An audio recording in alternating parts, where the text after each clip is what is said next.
Bonjour à tous. Dans ce mois d'octobre, nous allons vivre un événement important de l'histoire de l'Église, puisque c'est la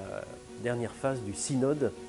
sur la synodalité. Alors je sais qu'il y en a qui s'en lassent d'entendre ce mot-là, mais en fait, c'est une réalité très importante qu'on vit déjà et qu'on voudrait vivre encore mieux. Et après le congrès mission qu'on a vécu à Vernon,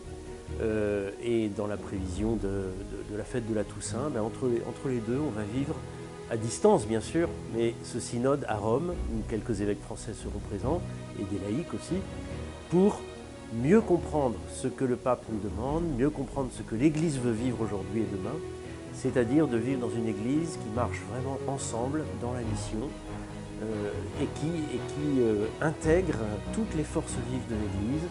que ce soit des ministres ordonnés ou des laïcs, des baptisés, pour vraiment être ensemble des missionnaires. Et ce travail qui va être fait à Rome, ce n'est pas un travail lointain, ce n'est pas des gens qui réfléchissent là-haut ou là-bas et qui ne nous concerneraient pas. Au contraire, c'est très important pour nous. Parce que ce qui va se discuter là-bas, c'est ce qui remonte de tous nos diocèses, de toutes nos communautés, et qui ensuite va pouvoir se diffuser aussi pour qu'on soit vraiment plus ardent dans cette annonce de l'Évangile au monde d'aujourd'hui, dans une Église plus relationnelle que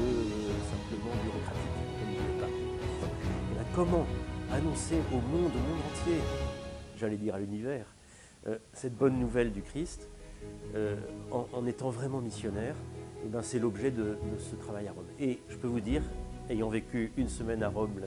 il y a quelque temps, que cette dimension universelle de l'Église, elle est magnifique et elle m'a beaucoup aidé à me revigorer dans ma mission d'évêque localement, parce qu'on perçoit que finalement les questions sont un peu toutes les mêmes dans toutes les cultures, dans tous les pays du monde, même si chacun a ses particularités. Je vous invite à vous informer de ce qui se passe à ce synode et je vous invite aussi, peut-être surtout, à prier. Demander à Dieu la grâce que toute l'Église soit vraiment à l'écoute de l'Esprit Saint et que tous ensemble, nous puissions être renouvelés, revigorés dans notre vocation à la sainteté et à la mission. Alors je compte sur votre prière, comme vous pouvez compter sur la mienne, pour que, ensemble, en communion, autour de Christ,